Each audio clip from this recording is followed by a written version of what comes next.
All right, welcome again to Good Choices. So, last video at a special star, Mike Story, one of the best videos I've done in a long time. It is 4 hours, but you can literally move the slider bar to anywhere you want and you'll get tidbits of really good stuff. So, we did collaboration using tools in Visual Studio Code, the live share tool using VS. Yeah, that was the primary one. We also made some edits up to Azure for this project. I always get it confused where this project is being developed because it's confusing.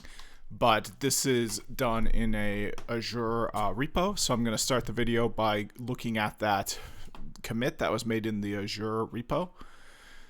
And then the other thing we did, which was kind of the best thing, is we got the Juniper devices to pull back the reconnaissance information.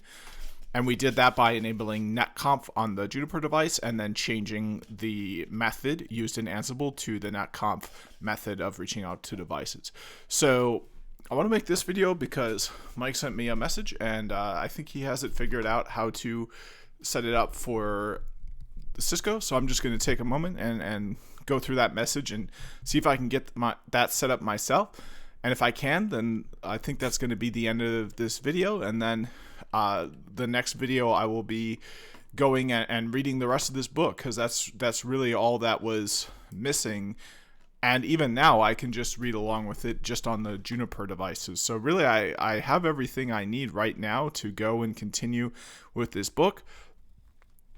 But if I can get it working for Cisco's, then I'll be most of the way there in my lab. I just have the EOS devices, which are the Arista devices, and then the firewalls as well. So that's what I've got going now. So the next step I'm going to do is open up everything I need to work on this. So I need to change over to the repository for Azure.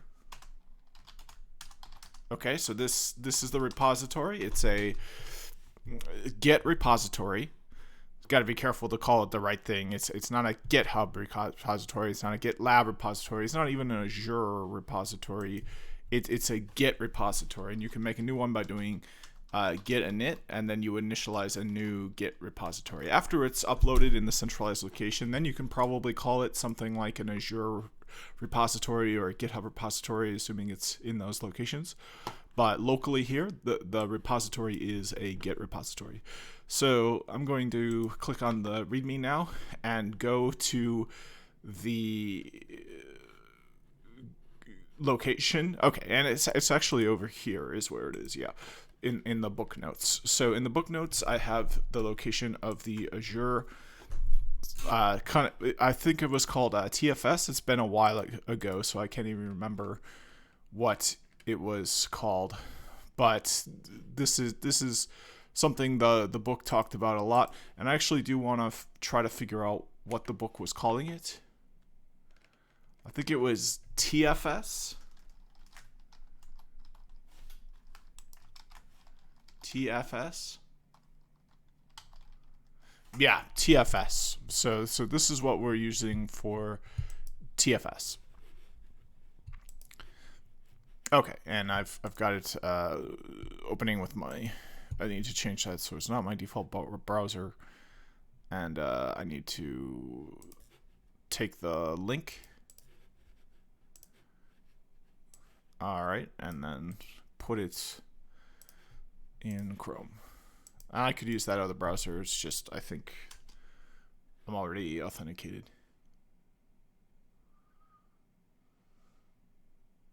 Yeah, I just don't want to have to go through the authentication again. So let's take a look at the repo. Okay, so here's the repo. Let's take a look at the history. There we go. And now we've got the link, which is what Mike and I did in the last one. So we can see we've got the campus fax output with actual real information. We've got information about the interfaces here. GE001 is up. It's got MTU, MAC address shows up. Everything you could possibly want is up there. We should have information about the units on the interfaces too. Well, it just depends on how they're configured. And actually, nothing's configured yet. The only thing that is configured is the out-of-band connection. So we're not going to have any units set up yet.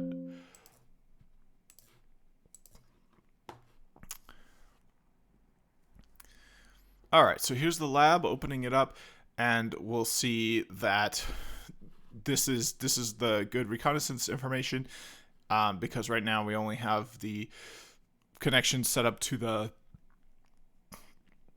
out-of-band management network, and then the next thing we're going to want to do is set up an in-band management network, and then once we do that, our remote workers can actually come in and do the final configurations. So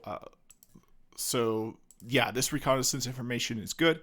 This is exactly what I was expecting. We don't have anything set up except for the management interface. Everything else is pretty much blank. We should see more things. I was thinking that there would be a few more things in here. It looks like it's not the whole file. It's just the changes. So let's look at the whole file.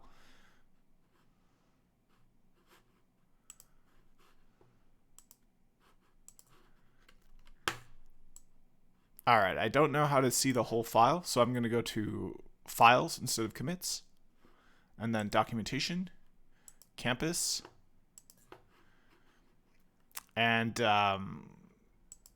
yep, then for this device, there we go. So here's the whole file. We can see we got it through NefConf. We can see when we got it. It was 2 days ago by now. Didn't make a video yesterday. And yeah, so we've got the host name, and yeah, this has more what I was expecting. It should have the management IP as well. I'm just making sure it has all of the data that I would think it would have. I would like to see either the fact that it's configured with DHCP, because one of the things that would be nice to see is which address did it get from DHCP. But I'm not sure if it doesn't have it on there, then that kind of makes sense. I'm sure there's a way to get that. This is just the basic reconnaissance information that the Ansible module gives. I'm sure there's a way to modify it.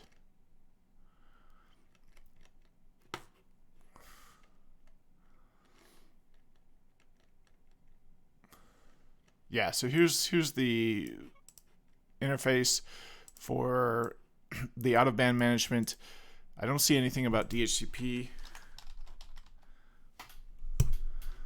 Oh, so here's something interesting. Oh, here's the whole show run. So that's kind of cool. You get the whole show run. So one of the things we can actually do is go here and open up a Python terminal. So I'm going to do Python 3. And actually I'm going to do IPython. IPython 3. All right, there we go. And now I can load in the show run for this device. So this makes coding a lot easier. One of the things Mike and I discussed yesterday too is this idea of using things in the marketplace versus developing them yourself. And I was really strongly biased towards developing them myself. He seemed to have a bias more towards using things in the marketplace. So that was a great conversation because we could kind of come down from the extremes and really get probably what is a more true opinion on the matter. So yeah, my opinion on the matter definitely changed. Ansible has a lot of different features. It can do day zero stuff because it can just create a plain config. It doesn't have to reach out to the devices. You can use it just to create configurations. And then when you load up your documentation like here, you can pull variables from it. So yeah, I think my opinion on the matter did kind of shift. I think it's, you know, learning anything has its challenges, and it's easier to learn to drive a car than to build one from scratch and then to drive it. So, okay.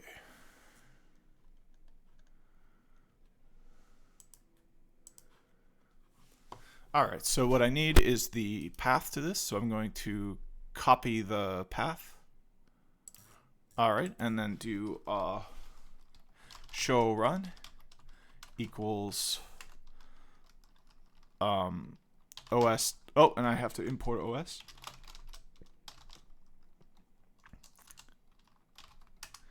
So show run.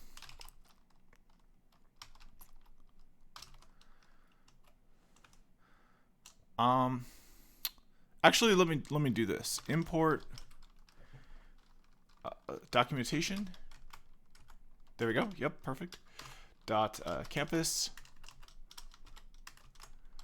Dot recon output. Dot data. DS01 slash. Oh.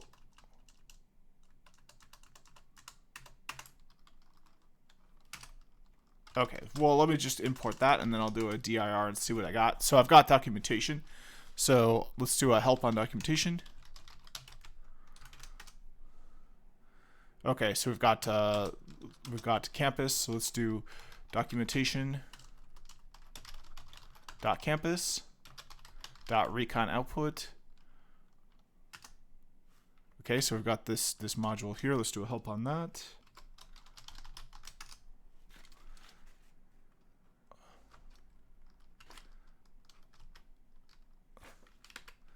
All right, and let's see if we can get any further down from that as well.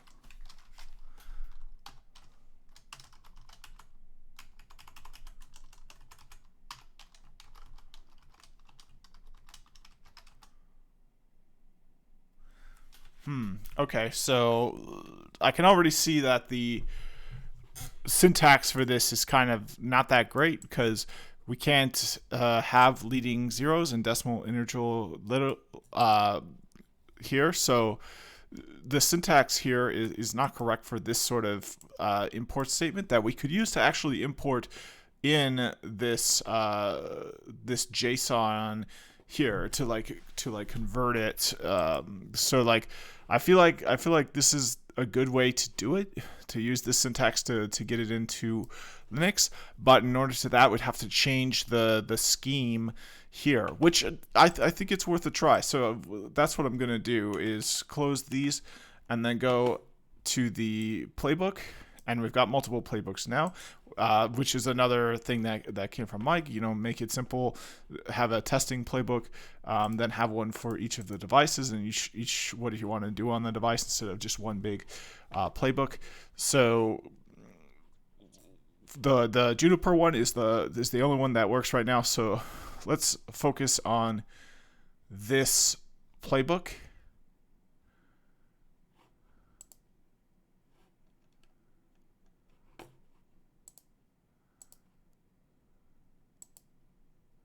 Oh, so actually this playbook was to enable netconf. So this is the playbook I want to focus on. It's gathering campus Juniper facts. So what I need to do is change the output here, and the inventory hostname is fine, but I want to change. First of all, I think I want to put it, because it's just one file, so I don't want this nested folder structure with the file, you know, nested like 3 deep. I want it just to be in the recon output, so I want to delete everything that isn't just this file. All right, and then what I want is something better here than the inventory hostname, or I want the inventory hostname to be modified. So I'm gonna take a break, and when I come back, I'll figure that out. All right, I'm back. So kind of forget what I was doing actually. All right, yeah. So I'm making this easier to get into to Python to play around with. So right now it's going into documents, campus, documentation, campus, and then it has to go in, and then yeah, recon output looks good. Okay, and then it's gonna have the host name like that. I don't know if that's a good way to do it. I do have to draw from the inventory host name, and then I do have to use the actual host name. So it could mean changing my entire host name scheme, which would not be great. So I guess if I changed these to underscores in my hostname scheme, that would fix it. So I might end up doing that, but that would be another 0-day touch. I'd have to go through everything and change the hostname scheme. So you can see kind of how important naming is, and you have to think about things that you wouldn't think to think about, like, for example, the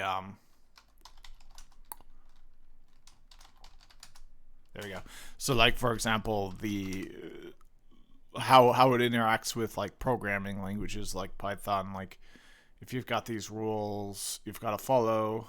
The difference between using dashes and underscores are kind of a big deal. Because if I were to do something like this and use underscores here, yeah, see how it interprets it differently? So it doesn't turn this to green. It keeps it like that. So you know what? I think I'm gonna do that. It's just gonna make everything easier. Now the problem with that is in the real world, you can't do that. So you just can't use this syntax unless in the real world you have host names that allow for it. So that's a problem that has to be solved. One thing you can do, I think, is iterate through this though. So you can do for folder in there. Now we can print out what's in the folder. Okay, it's not iterable. Okay, so I think we can do folders equals shin campus.recon output. And I gotta spell it right.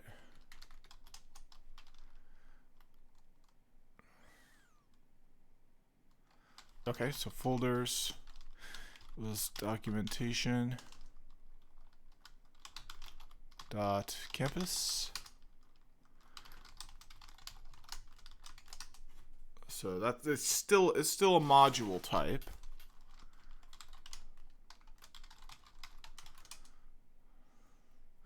And it's not iterable.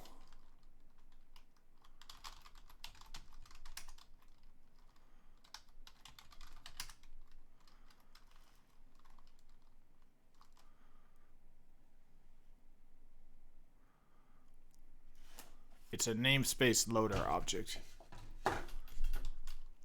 Interesting.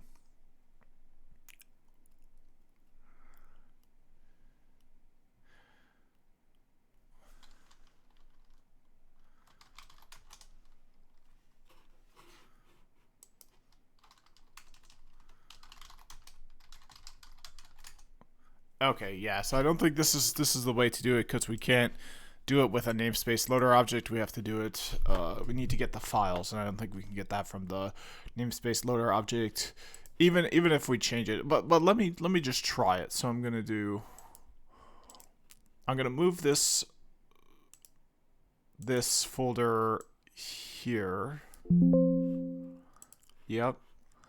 And then I will rename this to underscores.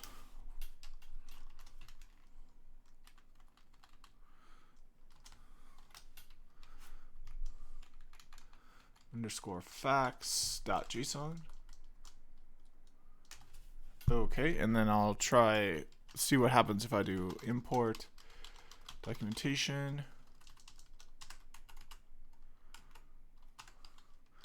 dot campus dot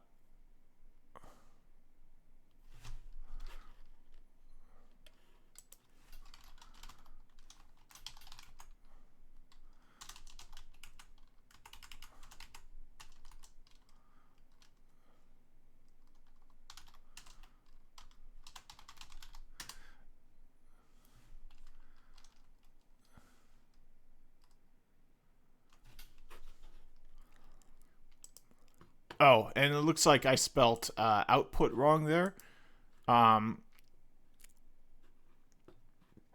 So I don't think I need that recon output there, especially since it's spelled incorrectly.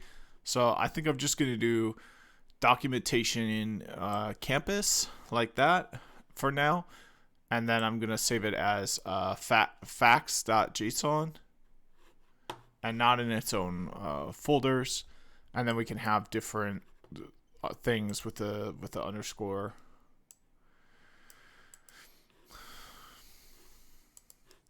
Okay, so not only do I have to move this into the campus folder as well.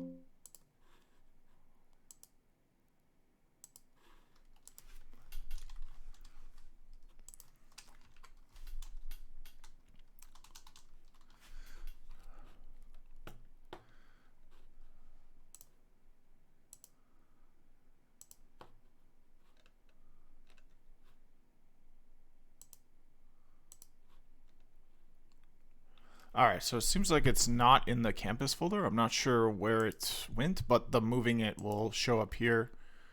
So it looks like it's still in recon output. I want it to be in campus instead. So I'll do that.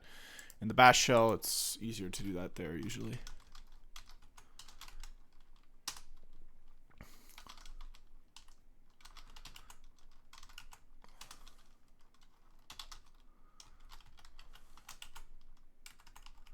Huh, that's interesting. It actually doesn't look like it's there.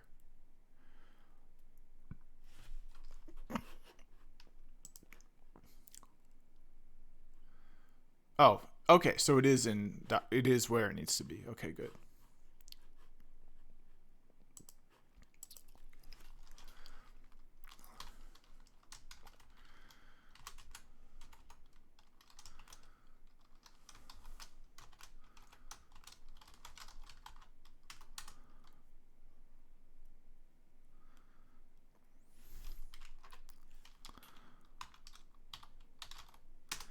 See, and this is why sometimes it's nice to have it as a Python file and a dictionary, because then you can import it this way, and then if you want it to be JSON, you can convert it to JSON. It's just a lot easier to work with, in my opinion. Otherwise, you have to use a library like OS or some process or sys or something like that.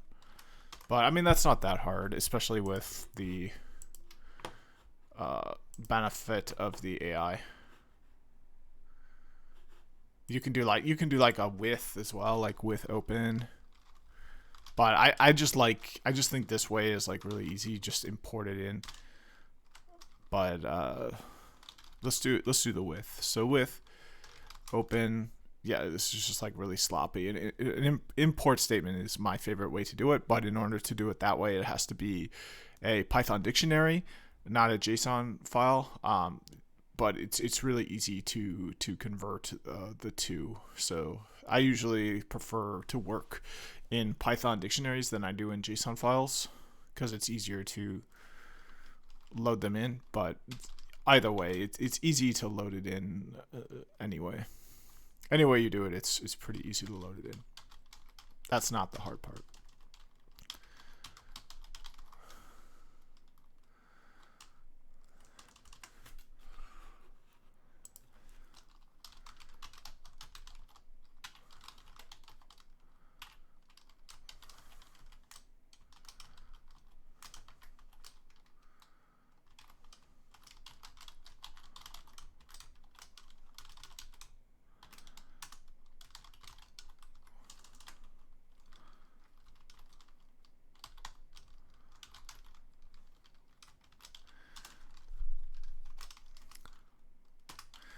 Okay, so now the type of the data is a string, so I can do import JSON, and I can do JSON. So now I can do show run equals JSON dot loads, and then on data. Now type of show run is a Python dictionary. So we can do show run dot keys, and now we've got Ansible. We've got the so it shows up like it does here. So we can follow along with that here. So if we collapse this down, we've got Ansible facts changed and failed. We need to look at Ansible facts. And this is a key. So we look at the value of a key with this syntax in Python. Okay, and then we'll do a dot keys here. Well, let's do a type to see what this actually is.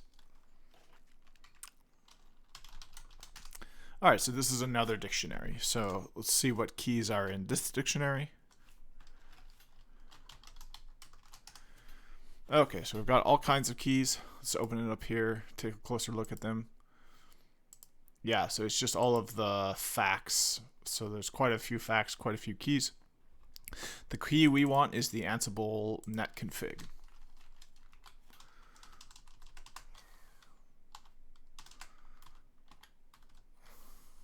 So this wouldn't really be a show run. That's not a good name for this. The better name would be recon output.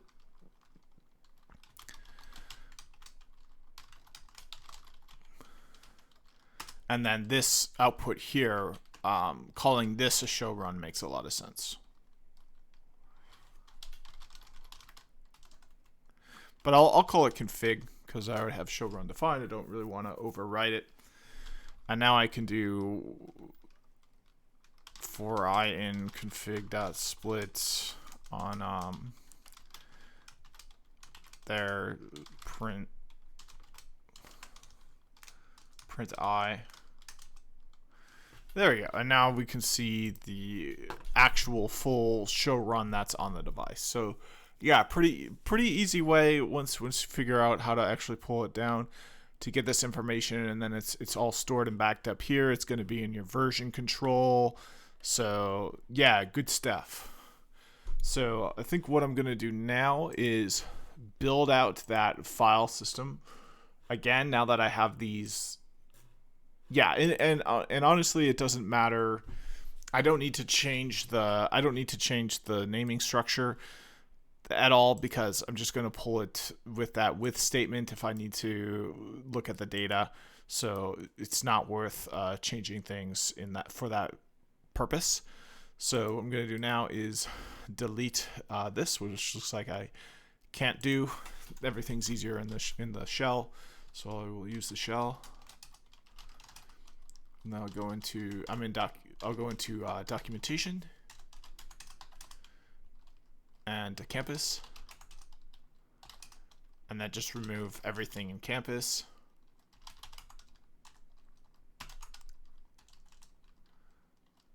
Or just remove everything here, which this is probably not the best way to do it, but it's the way I'm going to do it. Because if you accidentally up arrow and put that in, you can really cause serious problems. So like removing that from history makes sense, or just using a more specific command that won't cause other problems potentially. So this is probably not a good practice at all because it's going to be in your history, and if you accidentally arrow up to it and enter it in, then you're going to have major problems. All right, so let's refresh this here.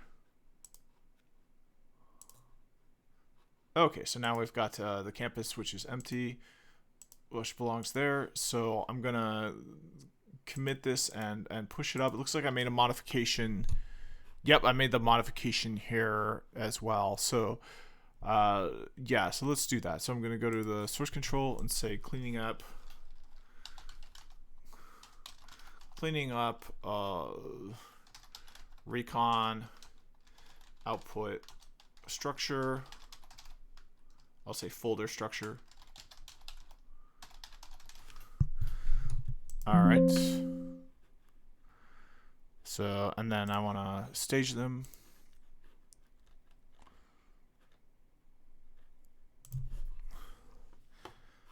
Okay, syncing those down. And one thing I could do as well, now that they're in a different one, is I could make another destination that says like Juniper and put them into the Juniper folder, like that.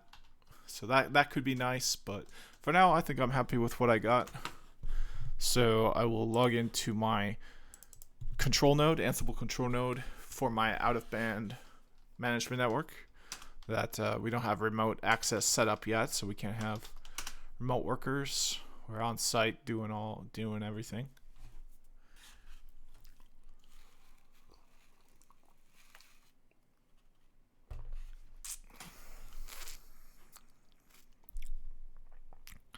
Okay, so we're on site doing everything. So the next step is we're going to be opening up Visual Studio Code.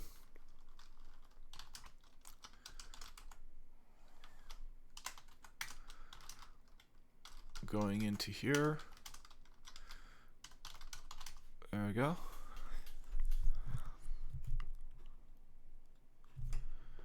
Now we do have this Ansible virtual environment. I'm not sure. I don't remember what that was for. I will activate it just because it seems good, like a good idea to have that activated.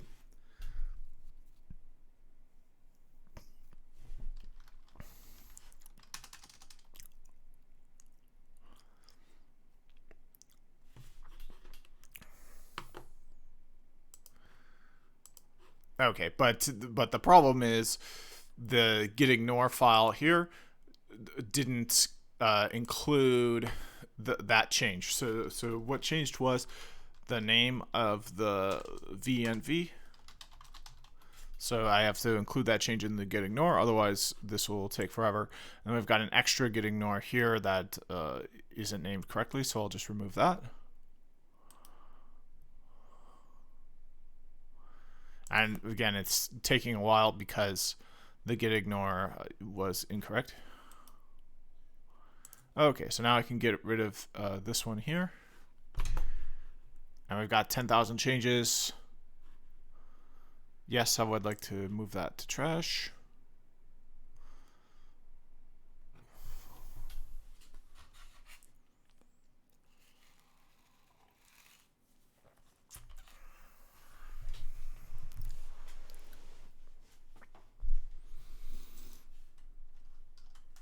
Oh, I hit the wrong key. I meant to hit Control S because I don't know why this is not registering here.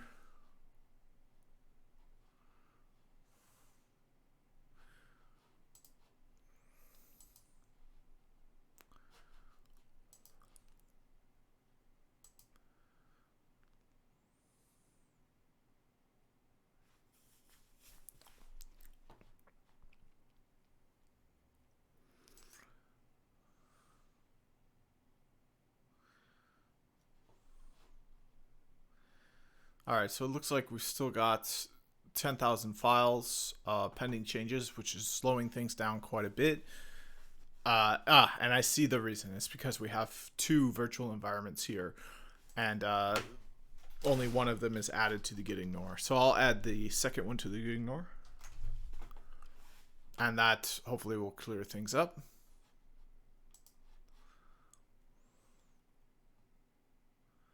Okay, so now we only have the three changes left over from these uncommitted changes. So let's take a look at each of these, and we'll see if I want to delete them. Okay, so that change I definitely want to keep. That's good.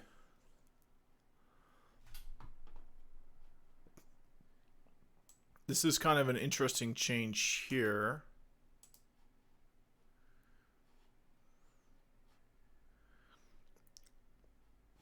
And it looks like it's not a side-by-side. I would like a side-by-side.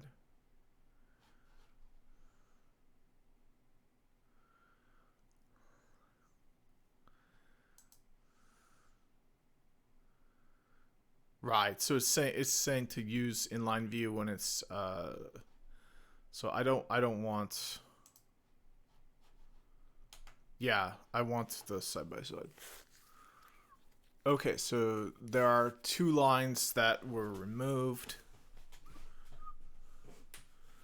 Oh, okay. So let's see what the change was. So how the original file was is we had this missing here and commented out, and then okay, it was uncommenting that first one. So I can get rid of that change. In fact, yeah, I want to get rid of that change because I'm just focusing on the junipers for now. So I'll do a discard on that.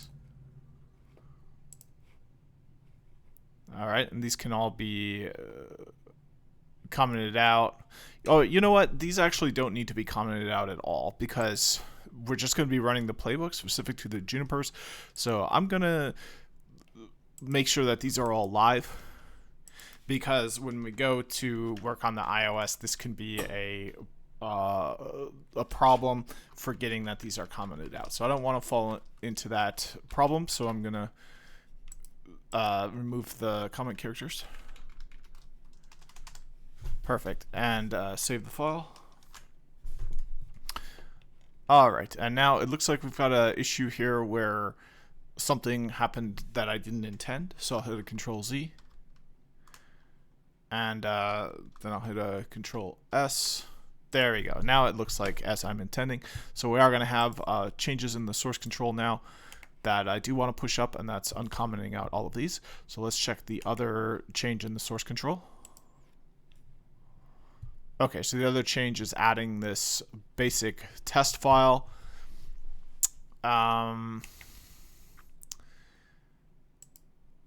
You know what? I think I'm okay with keeping this change as well. So what I'm going to say, first thing I want to do is go to the version control.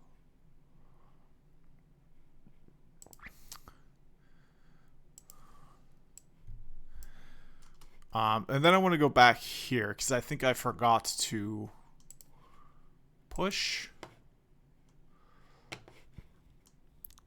Not sure what happened. But let's think of a commit message. So the commit message is just everything is ready. Just get ignored host basic test. So ready to collect Juniper output. Now this is a commit that will recommit what I had here.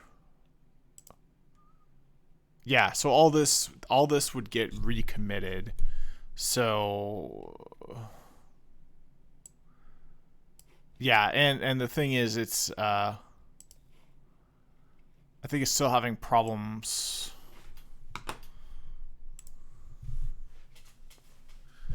Okay, I'm not sure what I want to do here because I'm just concerned that all of these are going to get recommitted.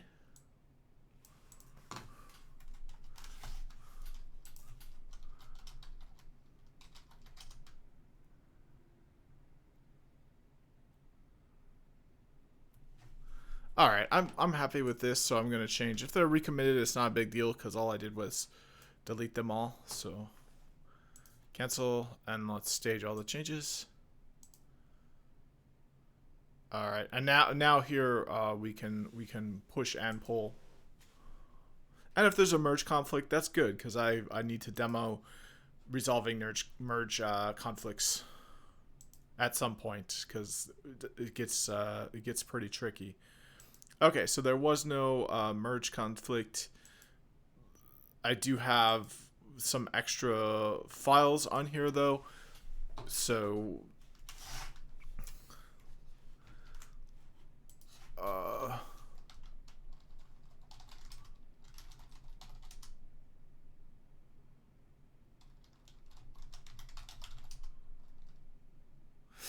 So I'm on the campus fax branch, and it looks like I would bet that these are made on a different branch. Oh, no, okay, good. So that's not a problem. I guess what I'm confused is why don't these folder structures match? So I'll ask the AI.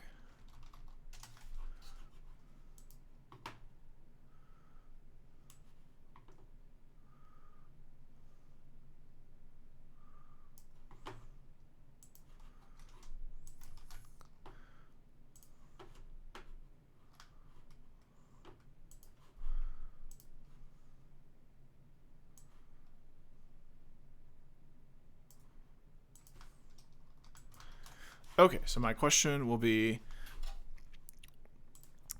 why don't these folder structures match each other in the screenshot? These are local instances of a centralized repository in Microsoft Azure. So I don't understand why there would be any discrepancies. They are on the same branch, and they are both pulled down from the central repository. These folders aren't in the gitignore file, so how can it be that they are different?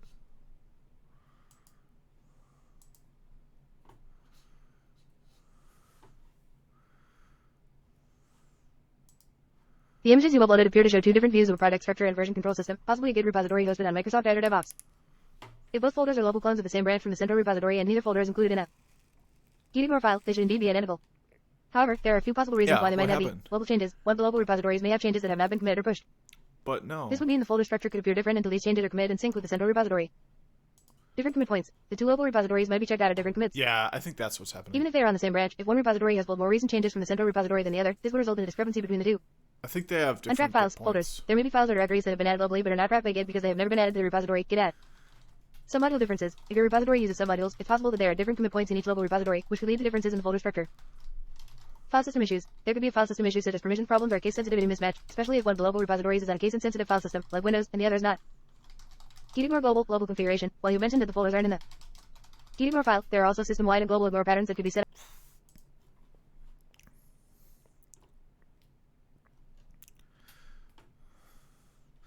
Okay, so git log. To verify if the local repositories 1. are different commit points and to correct this, you can follow these steps. Check the current commit, open a terminal or command prompt in each local repository's root directory and run. This command will show you the most recent commit in each repository. Alright. Compare the commit hashes, the long alphanumeric strings, to see if they match. Check for local changes. While still in each repository's root directory, check for any changes that haven't been committed yet. This will tell you if there are any files that have been modified, added, or deleted but not committed. Fetch the latest changes. To ensure you have the most up-to-date information from the central repository, run. This command downloads new data from your central repository but doesn't integrate any of this new data into your working files. Yeah, so that is the problem. It looks like the most recent commit in each repository is different, and that's because each repository is set at different commit points. So I need to change one of them to be at the commit point of the more recent one. So this one is the 20 what? This is the next day, so obviously something's wrong with that. And then this one was just now. So this is the one I want it to be. Yep, I just made this commit, so it's going to be 4545D. So let's see here. Yeah, I'll do a git status on each.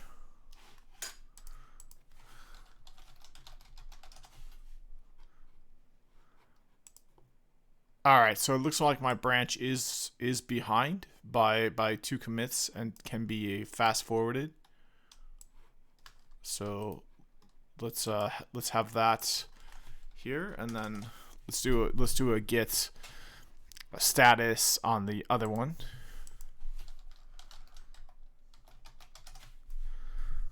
All right, and then we can feed this.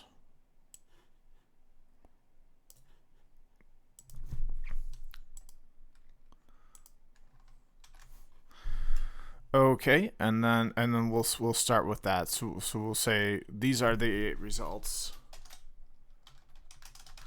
These are the results of git status on each local repository, each local repo.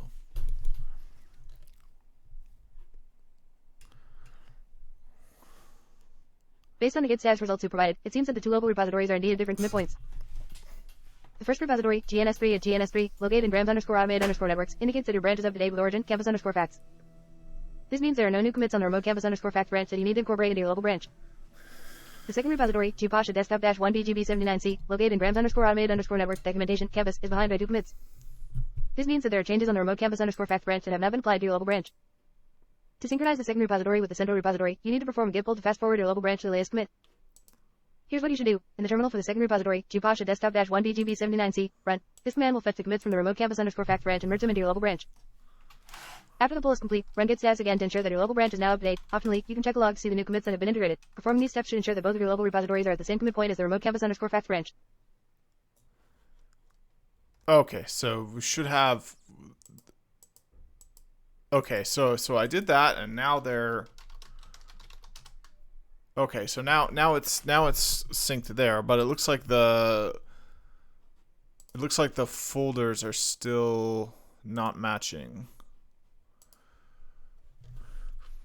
So, okay, I did that, and the message went away, but it looks like the folder structures in documentation are not matching still.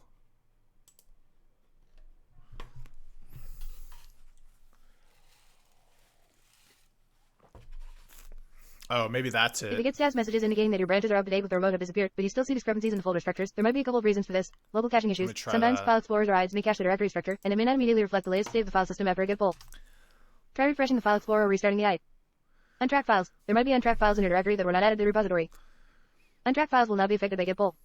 You can see untracked files by running git status. Ignore files. Check your backcode. Git ignore files and global git ignore settings to ensure that they are not excluding files from being tracked in one of the repositories. Nope, not the problem. File system case sensitivity. If one of your environments is on a case-insensitive file system, like Windows, and the other is on a case-sensitive file system, like Linux, files with case differences might not be synchronized properly. For example, README. MD and README. MD would be the same file on Windows but different on Linux. Submodules. If your project contains submodules, make sure that they are initialized and updated. Run git submodule update init recursive. Local configuration. There could be local git configurations that affect one repository differently than another. Check the local config with git config list. To further investigate and resolve this issue, make sure all file explorers and IDEs are refreshed or restarted. Run git status in both repositories to ensure there are no untracked or modified files.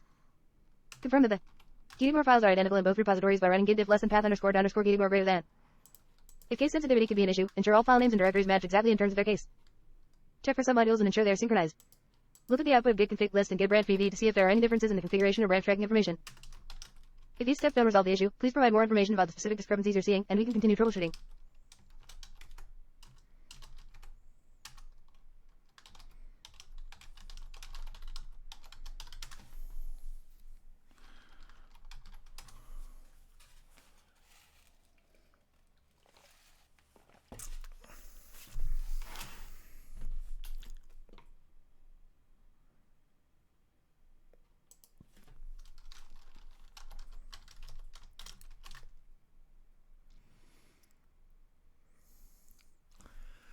All right, yeah, same problem.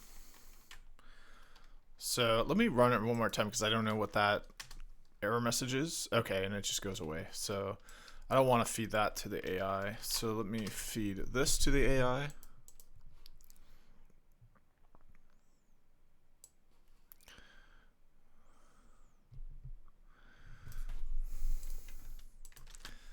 And then this as well.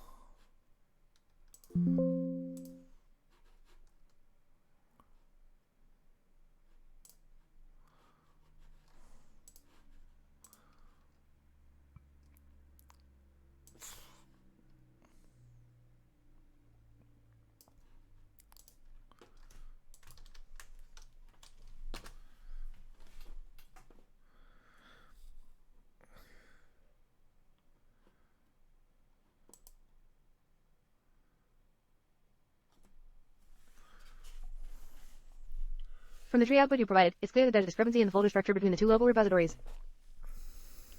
The first one, GNS3 at GNS3, has a recon underscore output directory with several nested files, while the second one, GPOSH at desktop-1BGB79C, does not have this directory.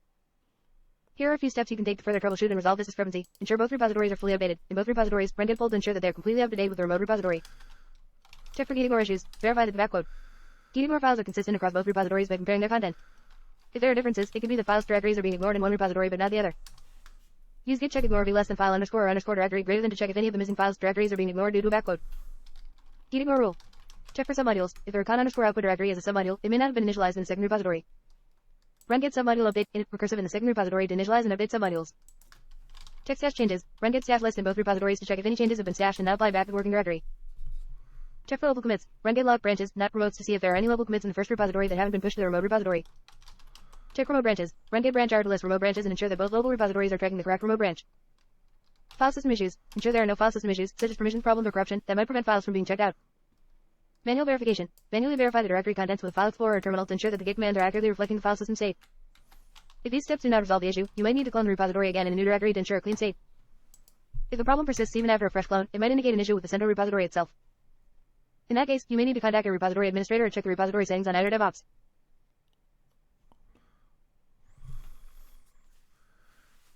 I don't think it's a submodule.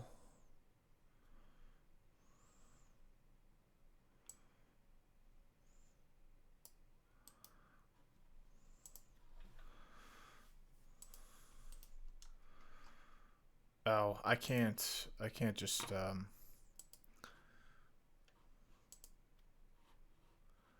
I'll do the git branch dash R.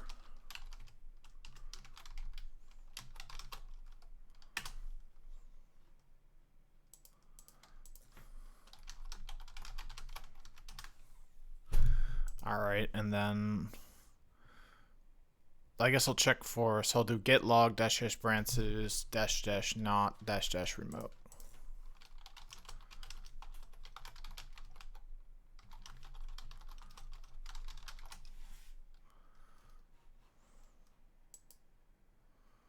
Oh, with an S.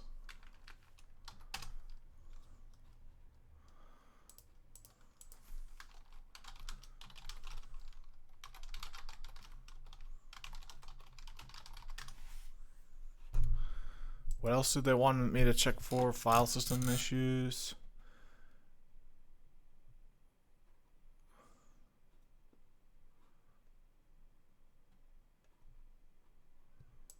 Okay, and then I'll show the folder structure again, and then that will be it.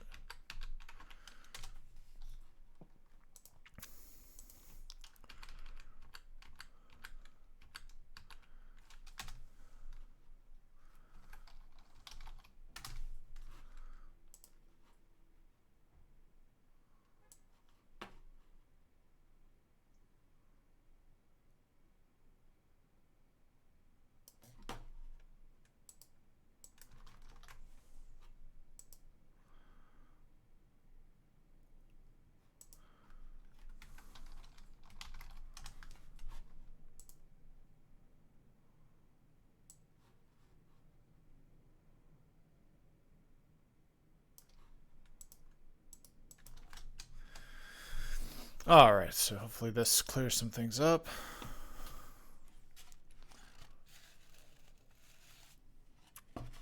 Based on the latest information from the terminal output provided, it appears that both local repositories are on the correct branches and up to date with the remote and the gitignore files are not causing the issue since you've checked their content. There are no local commits that are not on the remote as indicated by the git log branches, not remote's output. Despite this, the recon underscore output directory is present in one repository but not the other. Given that standard troubleshooting steps have not resolved the discrepancy, here are a few additional steps to consider. Check for sparse checkout. Verify that neither repository is using the sparse checkout feature, which allows you to check out only a subset of the files in the repository. Hard reset. Perform a hard reset to the remote branch to ensure your local copy matches the remote exactly. Warning: this will clear all uncommitted changes. File system check. It's also a good idea to check the file system for errors, especially if you're using a shared or network file system that could be causing synchronization issues. Manual sync. As a last resort, you can manually copy the missing recon underscore output directory from the first repository to the second one. However, this is not a recommended practice because it bypasses Git's version control features. Reclone the repository. If all else fails, you may want to back up your work, delete the local repository that is missing the files, and then clone a fresh copy from the remote. This will ensure you have all the files that are currently trapped by the repository. Contact repository administrator. If you are still unable to resolve the issue, there may be a problem with the repository on the server that only a repository administrator can address. Contact the admin to investigate further. Check for git hooks. Ensure there are no pre-existing git hooks that could be interfering with the checkout process. Check git attributes. Git attributes in the Git attributes files could affect how files are checked out on different systems, particularly with regards to line endings or file permissions. If these steps do not reveal the problem, it may be necessary to examine the logs on the server side if you have access, or consult with someone who does, to understand why the recon_output directory is not being synchronized to the second repository.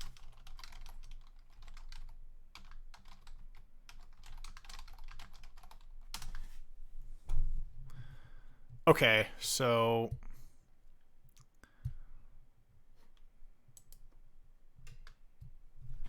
I guess let me try that. ls-al.get hooks.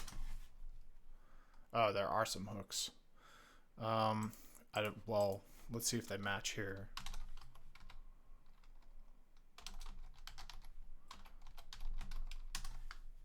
Yeah, I think they match there. So let me try the get reset hard on this one here.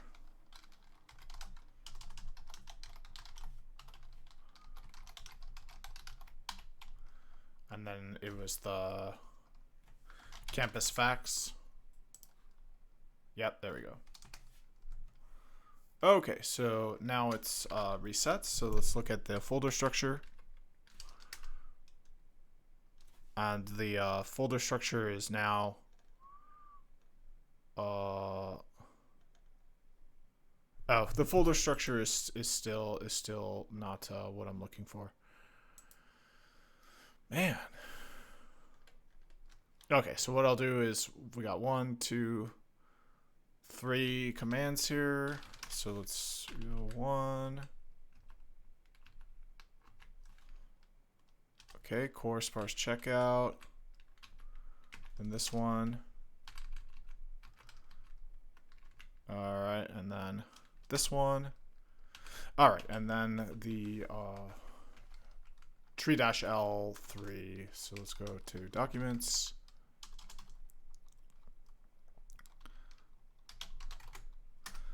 And then we'll do the tree-l3 and feed that to the AI.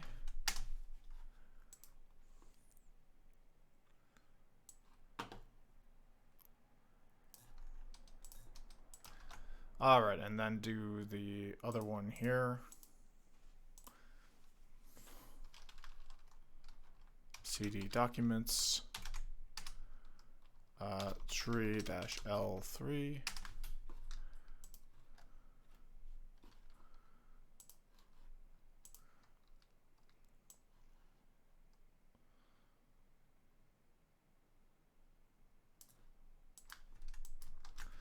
All right.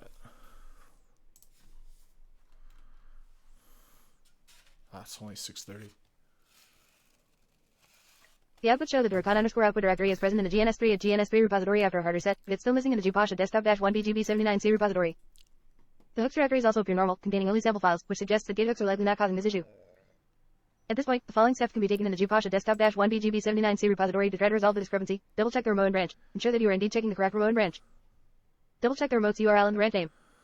Pull with print option. Try fetching and printing any branches that may have been removed from the remote which could be causing confusion. Hard reset the second repository. Like you did with the first, perform a hard reset in the second repository. Clear any git caches. Git has an internal cache that can sometimes cause issues. Clear any potential caches with file system check. Ensure there is no file system corruption or synchronization issues on the machine where the GPOSHA desktop-1BGB79C repository resides. Clone to a new directory. If all else fails, try cloning the repository fresh into a new directory to see if the recon_output directory appears. Verify with someone else. Have a colleague clone the repository afresh to see if they encounter the same issue. This can help determine whether the problem is specific to your local setup or wider issue. Check for bare repository. Ensure that the repository is not a bare repository, which would not have a working directory. If none of these steps resolves the issue, it might be helpful to get in touch with your system administrator or the support for Azure DevOps to see if there might be an issue on the server side or with the DevOps configuration that is preventing the recon_output directory from being cloned or checked out properly.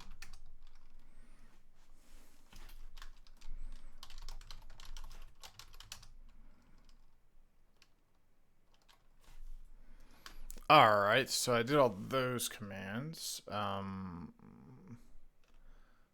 So ensure the repository is not a bare repository. I guess I'll do that last one.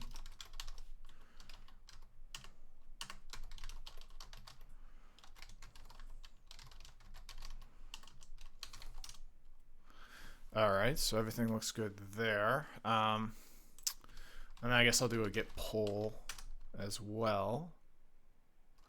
So that looks good. Let's see what it looks like. So we still got an empty folder there. Let's see what the Azure looks like.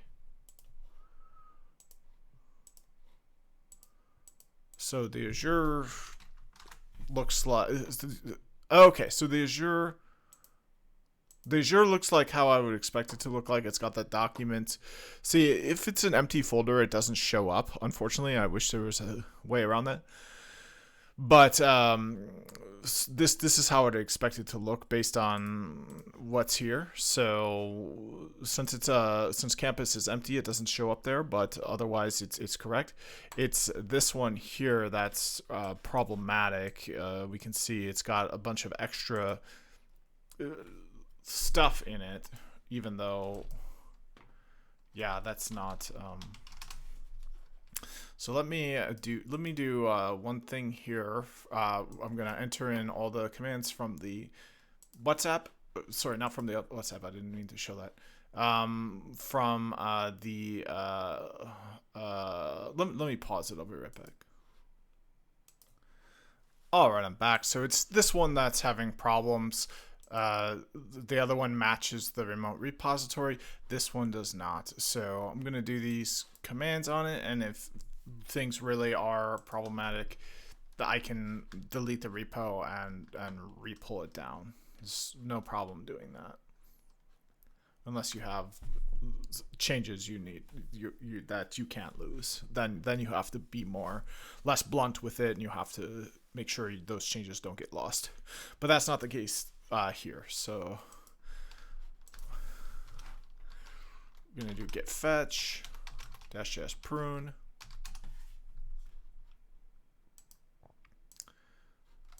All right, and then git reset -hard origin campus facts. All right, and git rm cache -r dot. Okay, so there were a lot less things cached, which was kind of interesting. But this is the one where there's problems, which is even more interesting. All right, and then that's fine. We'll do the last command, which is just a verification command, so it doesn't really make a difference, but it might be interesting if the result isn't false. But the result is false. So let's see now what we got going. It looks, oh, okay, so same problem. So yeah, I think I'm gonna do that. I'll just blow away the whole repo and then clone it down again.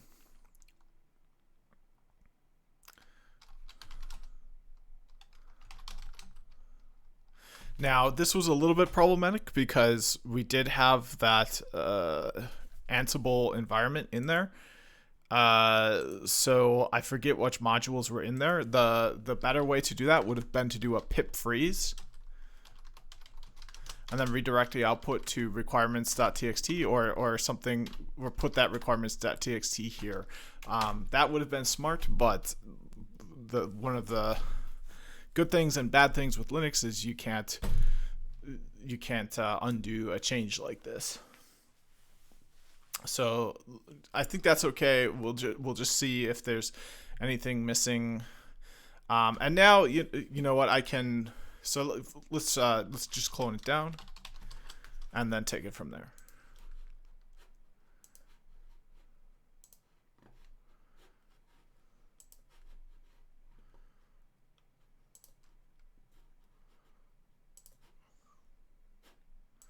All right, and I don't have a shared keyboard, unfortunately, so I will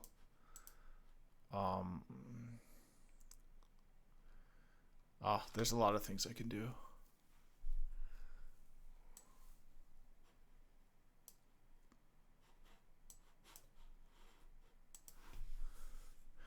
Write for me a quick script that I can use to just host something up on HTTPS so that another machine on my local network can access it through a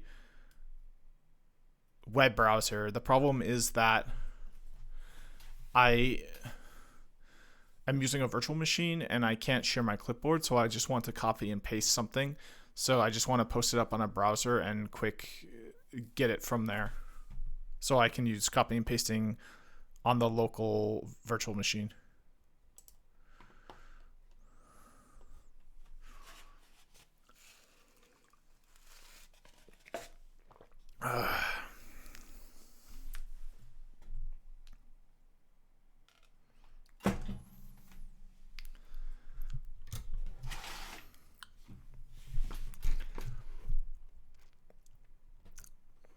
It's taking a while. It seems that there was an attempt to execute the script, which requires an SSL certificate file name Don't server. execute it.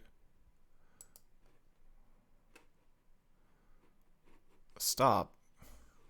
Yeah, this is what I want.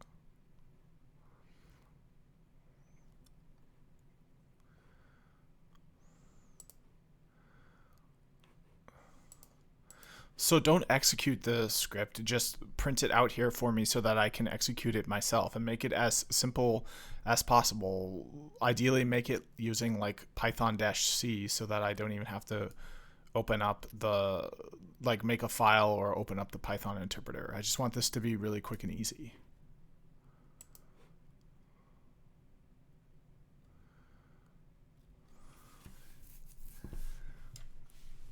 It used to be better at that. It used to just give you scripts. Yeah, like this is what I want.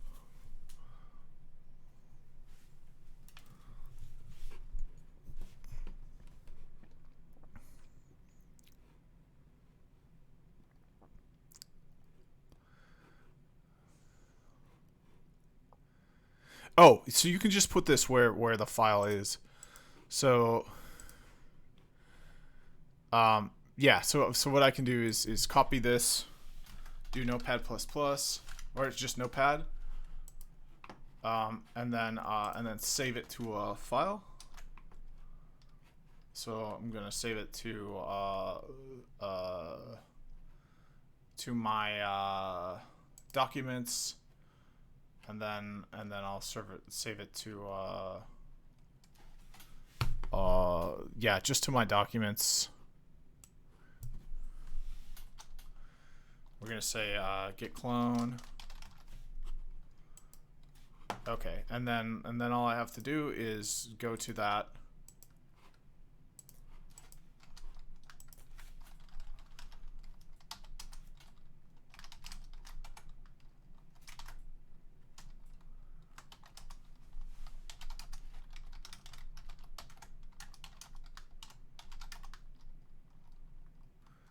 Okay, so now just put this in here,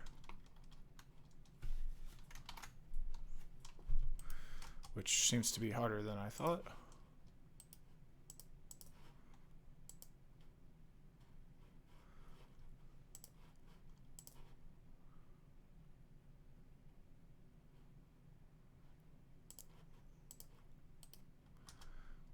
Okay, and now I can go to the I need the IP of my local machine though. You know what? This is too hard. I'm just gonna type it in.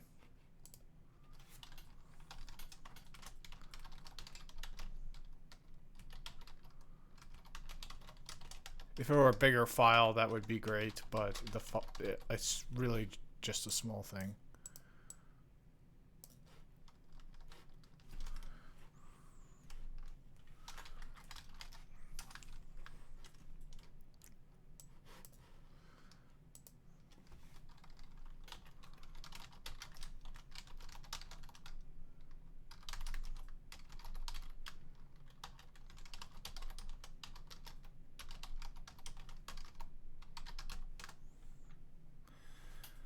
Okay, so now we've got that back. Hopefully the folder structure is the same. If it's not the same, then we know there's something really weird going on. Yeah, so it's not the same.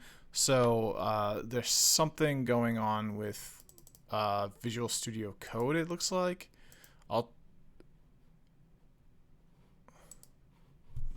So let me try going into documentation, or go into here. We'll do a code dot again from here now that it's there, because things might have been broken. So I'm going to close this and then do the code dot again. Okay, and now we've got a completely... Oh, because it was deleted, I bet. So I have to go back into it and then do a code dot. Okay, so hopefully things are better now. We've got documentation. Okay, so now we've got an even more interesting problem here. It looks like we've got files now that are missing from the centralized repo. So before we had files that were extra that weren't in the centralized repo, but now we have files that are absent that aren't in the centralized repo. So it's still having a problem where somehow it's getting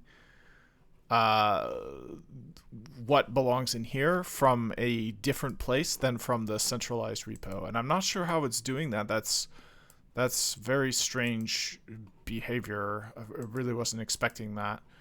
So I'm not really sure what to do from here if it's going to be that strange. I guess another thing I could do is to try rebooting the virtual machine, because it could be an issue like that. So I'm going to try that actually. So let's just reboot the whole lab. Why not?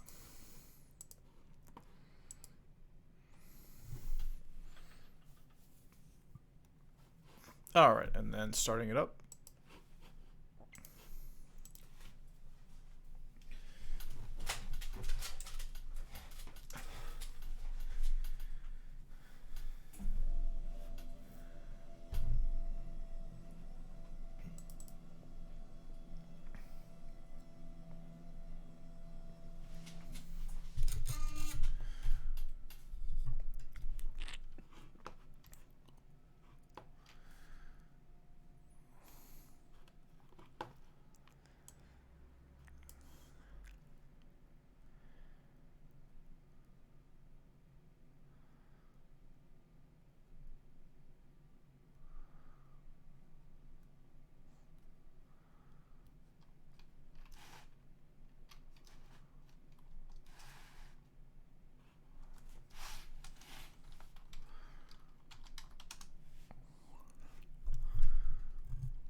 Okay, so what I'm going to do is verify that and then take a break, whether it's wrong or right. If it's wrong, I might actually end the video, because I usually don't like going more than an hour.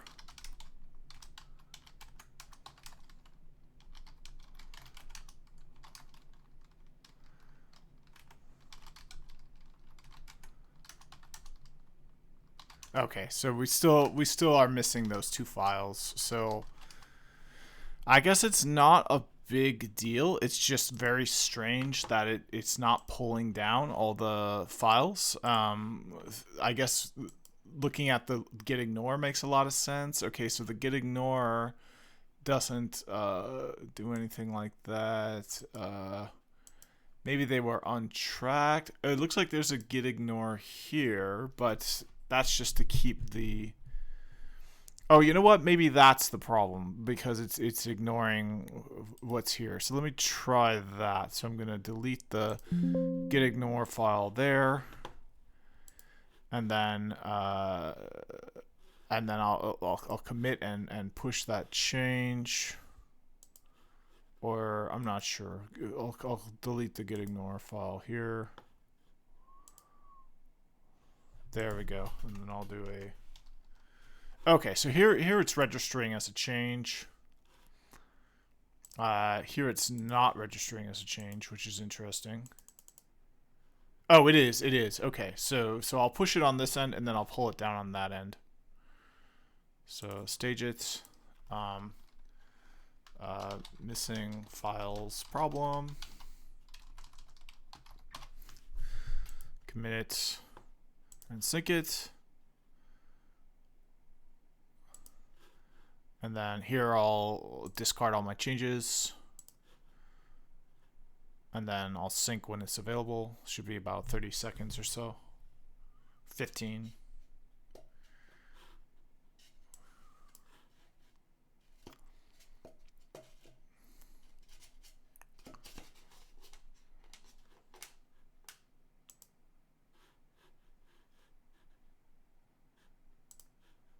Huh. Okay. Well, that's interesting.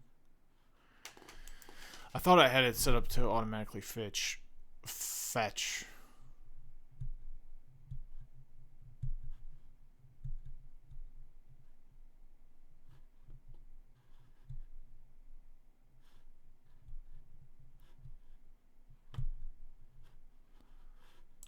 I don't. Alright, well, I'll just do it down here.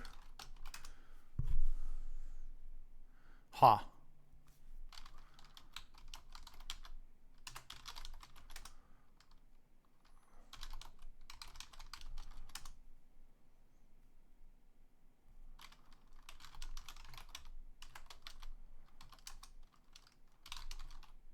Oh, it's on the wrong branch.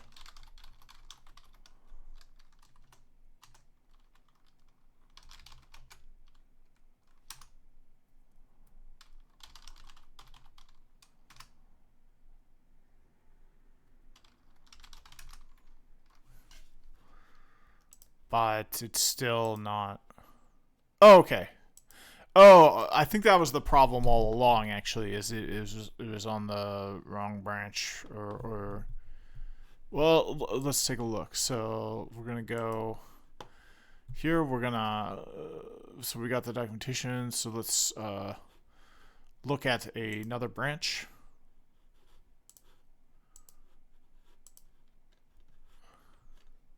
Down here. So we'll look at branches. Then we'll look at the main branch. We'll look at documentation. Okay, so that's just empty. Branches here. We'll look at the campus facts branch. Documentation's got these two files. Okay, so yeah, that looks good. So you know what? I think I'm good to run the playbook again. So let's run the playbook and get this populating the way I want it to. So first we'll look at the playbook. The playbook I'm going to run is this campus Juniper Facts playbook. All right, and then it's going to go into documentation. Let's do it. Let's do it. Oh. Yeah, let's do Juniper. Good documentation Juniper like that. I don't know. I just feel like I like that a little bit better. So, yeah, and then I'll run the playbook. So, Ansible -play. And now Ansible does have so Mike and I made it work with out any errors. So we can see Python 3 goes to Python 3.6. We can make it go to Python 3.8 like that. So what I will do is create a virtual environment. So I'm gonna create one here. I'm gonna do Ansible VNV. So I'm gonna do okay. So Python 3.8 -m VNV, and then I'll say Ansible VNV.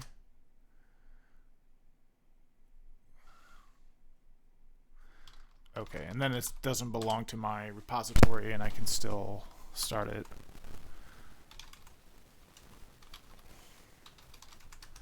Okay, and now I'll try to run the playbook. I will need to install some dependencies, but that will be very clear how to do that.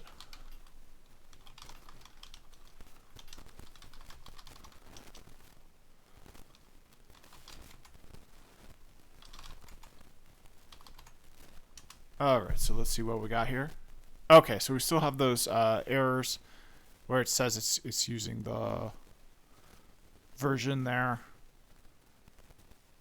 So it seems to be not using the virtual environment. It seems to be using stuff from the local environment still.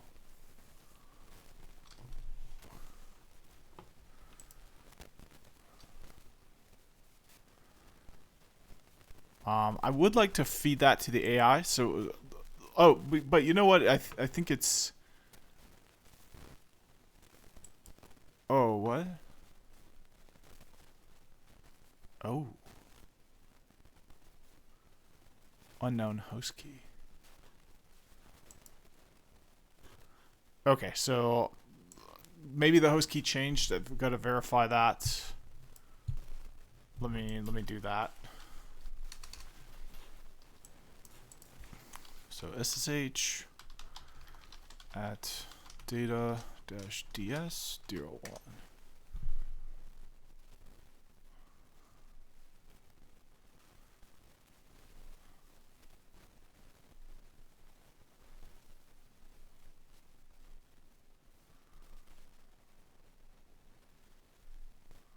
Okay, so that looks fine.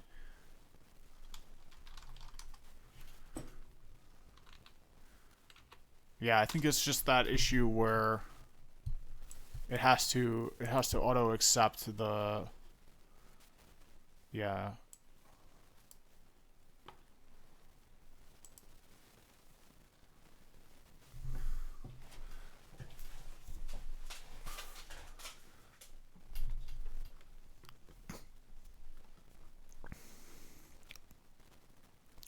So it's like SSL equals false.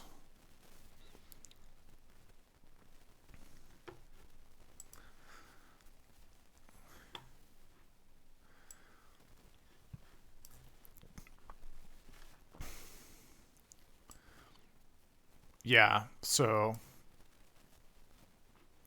oh, well that's for that.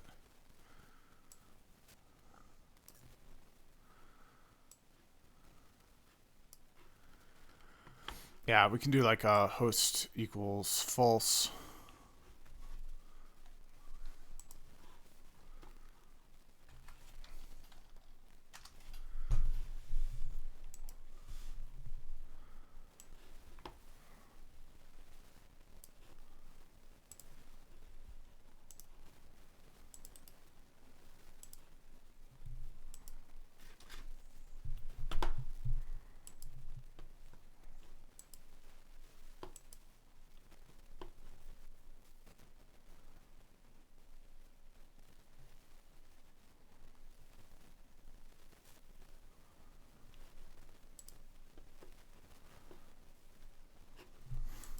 All right, so the host keys are known.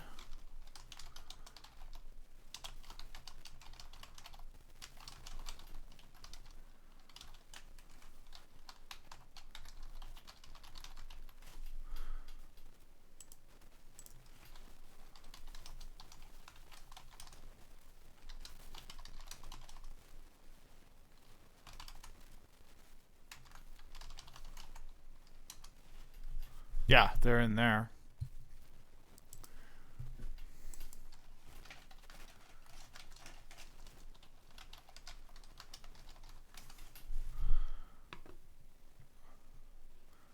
Yeah, so we could do this, but the thing is the host keys are known. Yeah, so this is not recommended in production environments. So instead we could use SSH key scan.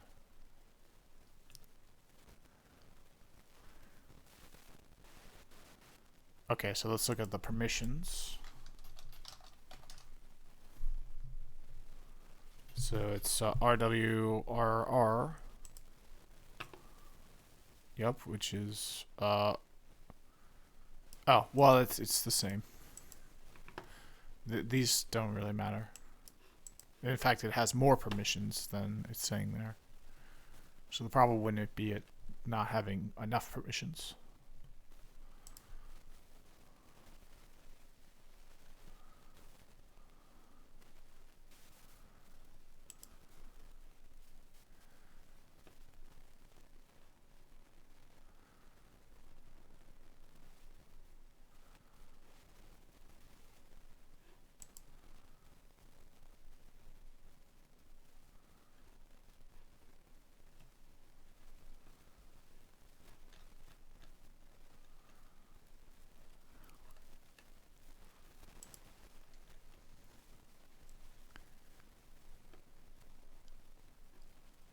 Yeah, so Okay, so look for any args. Okay, so let's look at the Ansible.config file. So it's in /etc Ansible.config.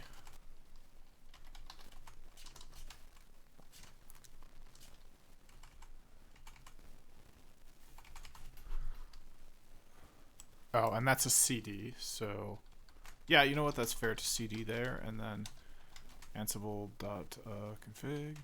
Oh, you know what? This is probably where the hosts. If you don't use -I, this is probably where it looks for the host file by default. So if I change this, then I probably won't need to pass it the -I anymore, which would be kind of nice. But yeah.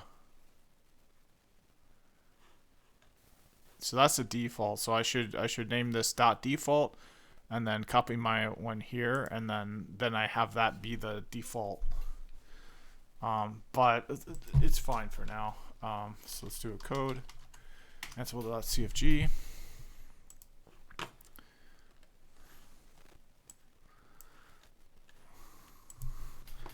And then it's common args.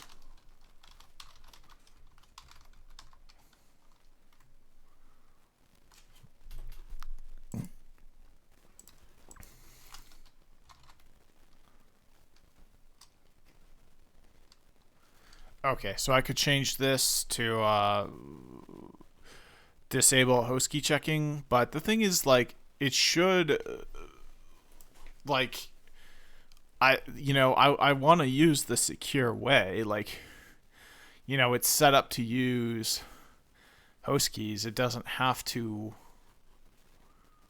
skip it. Like, it's all in order.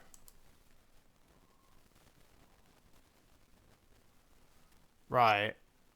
But I want it to look for the keys because it has the keys, and I don't want it to auto add. Like, all of this I did, like, this is all administration stuff that I completed.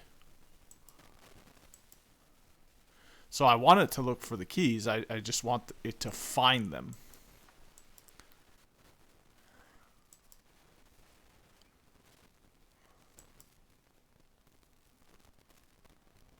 Yeah, so it's behaving the way I want it to behave. I'm just not sure where it is.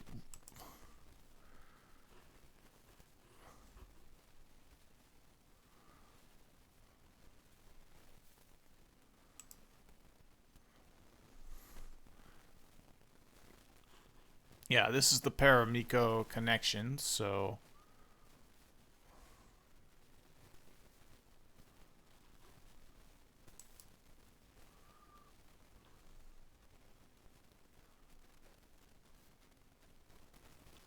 here's the SSH connection.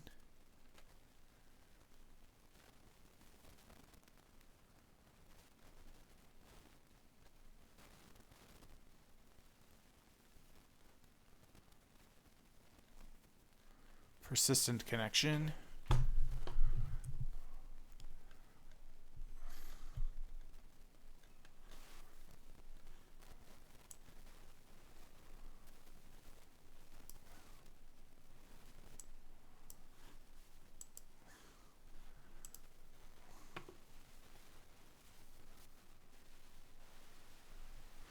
I mean, I can do it for the lab, but I'd hate to do that because I want to demonstrate how to do it. So, like, I could do that. I could change, in the config file, look for keys false and all that. But the thing is, the keys are, I want it to look for the keys. Like, it's set up. All that administration work is done. So I don't want it to just not look for the keys. So, like, how do I just make it do the right thing and, like, use the keys properly without having to disable that feature?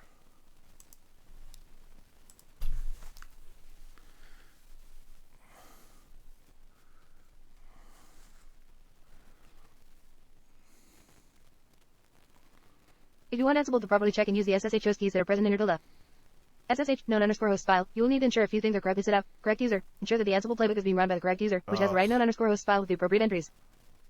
Proper host keys and known underscore hosts. Verify that the known underscore host file contains the correct entries for the host. You can view the contents of your known underscore host file with cat tilde SSH known underscore hosts. The entries should match the current SSH host keys of the devices you're trying to connect to. If there has been a change in the device's SSH keys, you'll need to update the known underscore host file. SSH configuration. Ensure that the SSH configuration for Ansible is not overriding the default known underscore host file location. Check it, etc. SSH underscore config file for any user known host file directives that might be pointing SSH to a different file. Ansible configuration. Check your Ansible configuration file, Ansible. CFG, for any settings that might be related to SSH key checking. Ensure that host underscore key underscore checking is set to true. Ansible SSH arguments. Ensure that no extra SSH arguments are being passed that might alter the behavior of the SSH key checking.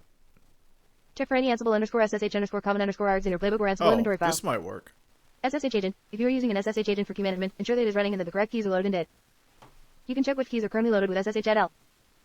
Ansible playbook SSH options. If the playbook specifies any SSH options, ensure they are correct.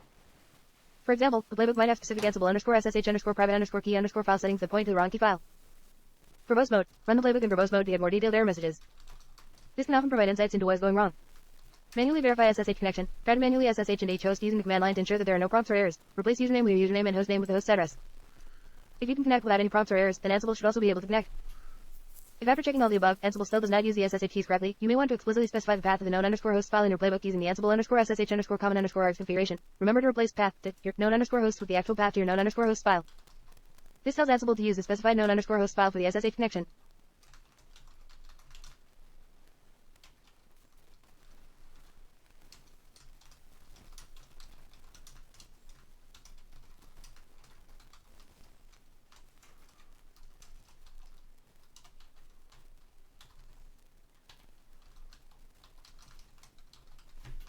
Alright, that looks good to me. So hopefully that will fix it. Let's try it.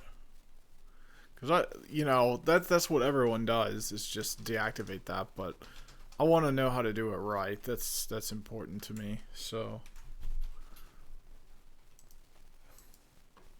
I want to be the one guy in the world who knows how to do it right.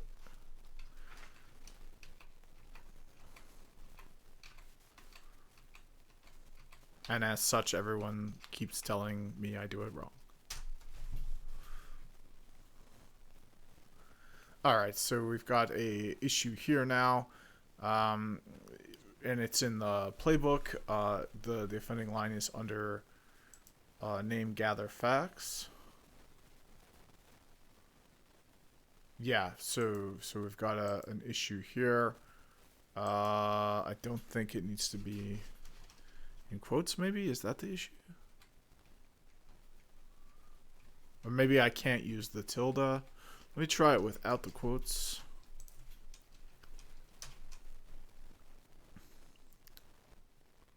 Alright, and then let me try it without the tilde. So I'll do a pwd. So I need /home/gns3.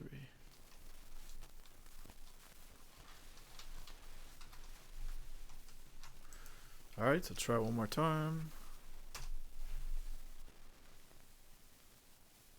Alright, I'll add the quotes back in.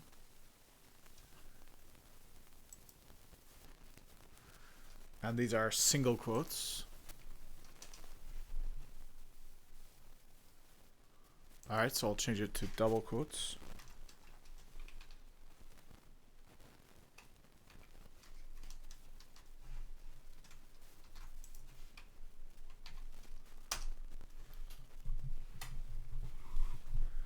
Okay, and now I'll check that I entered everything in right. So Ansible SSH common args looks good to me. -o user known host with an S. Yep, file equals path, and then known hosts. Yep, so everything looks good to me. All right, so it just. I think it just doesn't work. Maybe it belongs somewhere else. Let me put in a screenshot.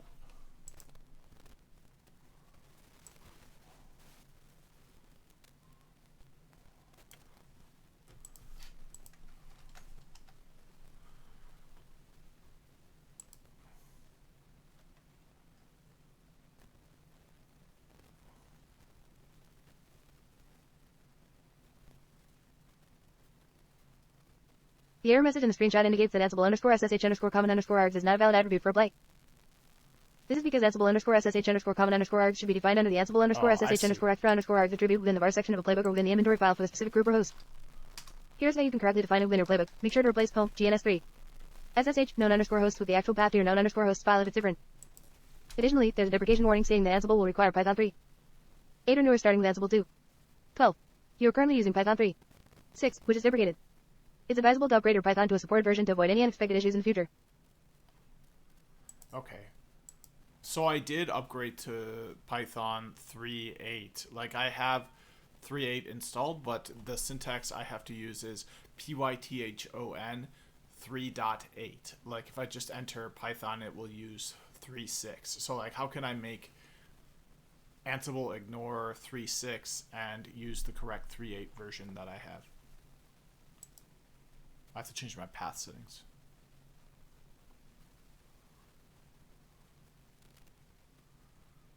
Right. Yeah. Ansible uses the Python interpreter specified in its configuration of the default interpreter that the system points to when the Python command is called. If your system still defaults to Python 3. 6 when you call Python, Ansible will use that version. To ensure Ansible uses Python 3. 8. You have several options. Set the interpreter in the inventory file. You can specify the Python interpreter for each host in the Ansible inventory file hosts. Any or whichever inventory file you use, by adding an Ansible_Python_interpreter variable for each host or group, adjust the path of the Python 3. I want to fix it in 8 executable is necessary for your system. Set the interpreter in the playbook. You can specify the Python interpreter in your Ansible playbook within the var section. Asterisk configure the default interpreter in Ansible. CFG, if you have access to the Ansible. Yeah, CFG file, either globally, etc. Ansible. CFG or locally in your project directory. You can set the default interpreter there. Use a virtual environment. Create a Python virtual environment with Python 3. Yeah, let me do this. 8 inactivated before running Ansible. Ansible will use the Python interpreter in the active virtual environment. Change the system's default Python interpreter. On some systems, you can update the symbolic links for Python to point to Python 3. 8 instead of Python 3. 6. Be cautious with this approach, as it might affect other system components that rely on Python 3.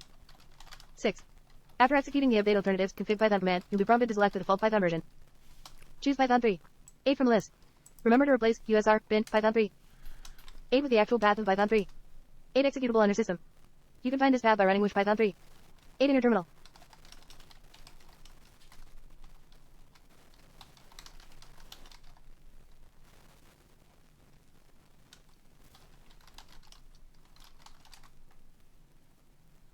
Oh.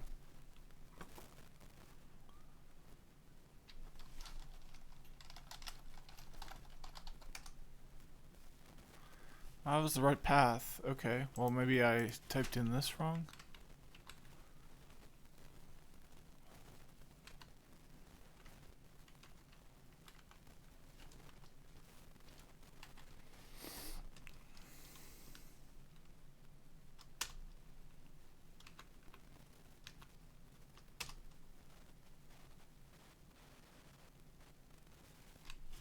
Alright, so maybe it's right.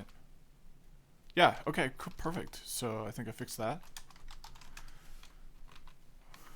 Alright, so let's run the playbook again, and that error should go away, which is nice. Oh, no, the error's still there.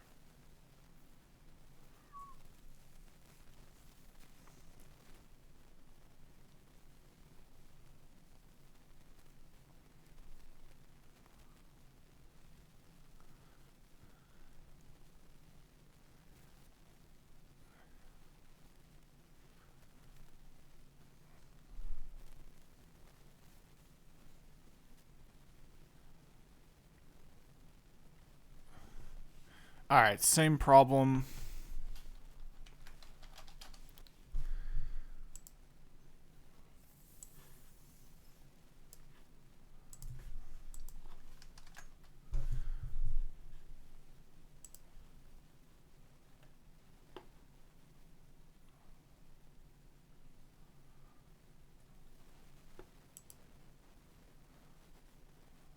The screenshot indicates that the Ansible_SSH_common_args have been correctly moved into the var section of your playbook. However, the unknown host key error persists, which means that Ansible is still not able to verify the SSH host keys of the target devices. Here are some further steps to troubleshoot the issue. Manually verify host keys. Manually SSH and H device from the same user account that is running the Ansible playbook to ensure that the host keys are indeed known and correctly added to the backquote tilde. SSH known_host file. Replace user with the appropriate username and device_hub with the device's IP address. If you are prompted to accept the host key, do so. This means that the host key was not previously known. Ensure correct known host file. Confirm that the playbook is run by the user GNS3 and that the specified known_host file is correct.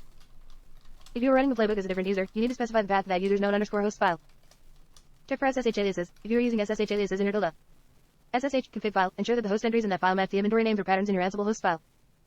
Mismatches can cause Ansible to look for the wrong host key.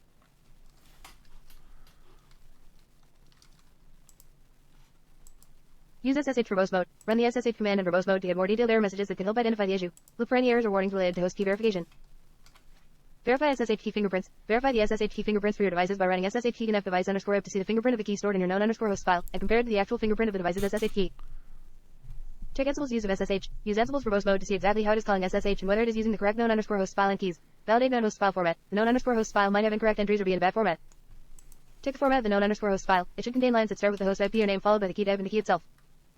Try disabling control master. In some cases, Ansible's use of SSH's control master feature can cause issues. You can try disabling it by adding this to the Ansible underscore SSH underscore common underscore args. By going through these steps, you should be able to further diagnose and resolve the issue. If the problem persists, consider removing the relevant entries from the known underscore host file and allowing Ansible to re-accept the host keys.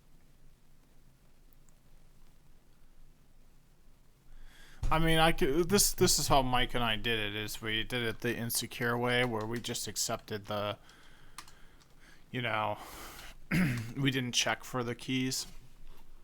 I'd rather not do it that way, but I guess for the sake of moving on, I think that would be okay. So I'm gonna do that. I'm gonna make a change in this, and I'm gonna say we're gonna do SSH. So we're gonna search for SSH, and then we're gonna do host key checking equals false. We'll retry it as sudo.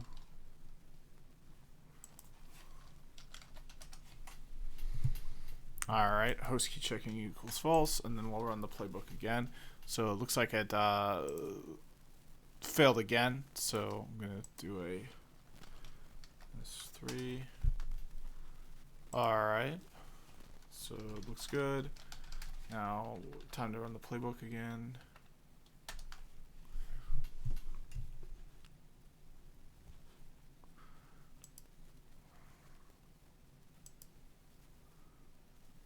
So there's one other that I might need to do in actual Paramiko itself. I might need to set look for keys false.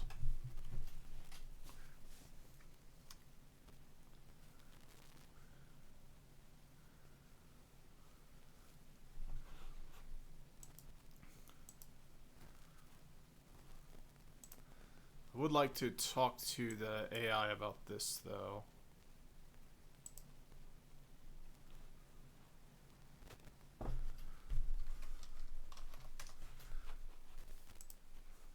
Yeah, so now it's working, and this is how Mike and I did it in the last video, which is very watchable. Juniper does not exist. Oh, yeah, okay. That's okay. So can add a folder. Or here, yeah, add a folder there. You can make it make the folders for you, but I just want to move on from this and end the video. What are we at now? 2 hours almost.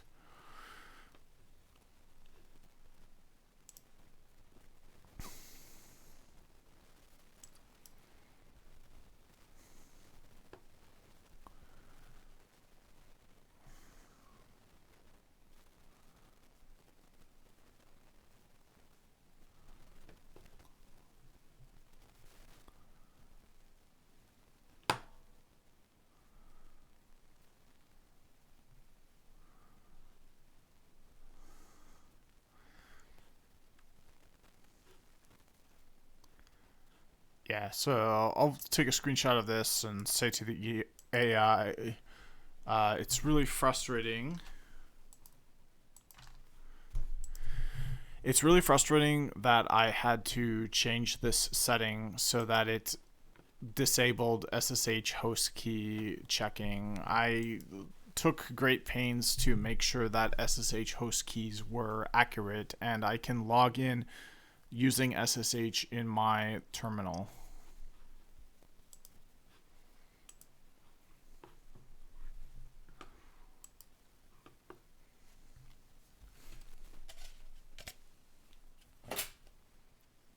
I understand the frustration when things don't work as expected, especially after ensuring all the setup was done correctly. The saying host_key_checking equals false in the Ansible configuration is indeed a way to bypass the SSH key verification process, but it's not ideal for security reasons as you pointed out. Since you can successfully SSH into the host from your terminal, here's what we can try to ensure Ansible also recognizes the host keys. Ansible configuration file. Make sure that host_key_checking is set to its default value, true, in the Ansible configuration file, Ansible. CFG. SSH config file. Check your backcode tilde. SSH config file for any configurations that might be overriding the default behavior or specifying a different known_host file. Environment variable. Ensure that the Ansible_host_key_checking environment variable is not set to false in your environment. You can check this with echo $Ansible_host_key_checking and then set it with unset Ansible_host_key_checking if needed. Known host file path. Verify that the path of the known_host file is correct in your playbook or inventory file. If the path is incorrect, Ansible won't be able to find the host keys. SSH agent forwarding. If you're using SSH keys with a passphrase and an SSH agent for your connections, ensure that SSH agent forwarding is working correctly. All right, but anyway, with that, everything does work. We've got the facts. We've got a cleaner output. We've got some changes to the playbook that are in there. You know what? I think I can probably take this out. I would rather do that because it didn't work, so I don't get confused as to what worked and what did not. So I'm going to take this out. Okay, and then I'm going to run it again just for a sanity check. And what's really cool is when you run this, it will, once you've committed this and stuff, you know, it will highlight the changes in green if it finds any.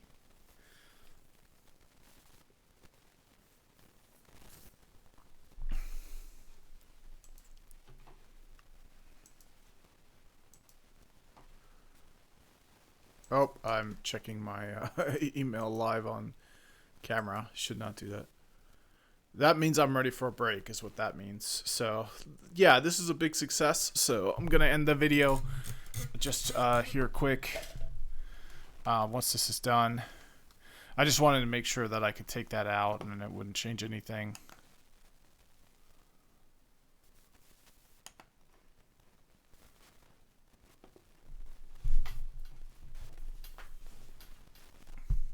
Yep, so it looks good. Now it's saving the facts to the files.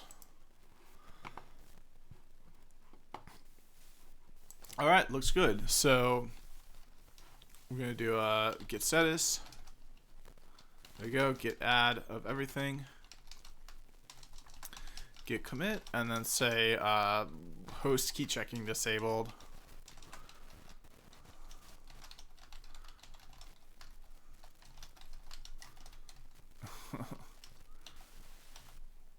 Wah wah. Ah.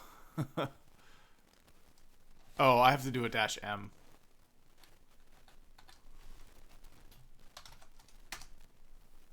Okay, and now I can do a git push. Okay, and then that's the end of the video. So next video I'll figure out how to do the same thing on the Cisco's. Hopefully I can get it working for the Aristas as well. But even if I can only get it working on these 4, that should be enough to finish reading the book. So that's it for this video. Thanks for watching and see you in the next one.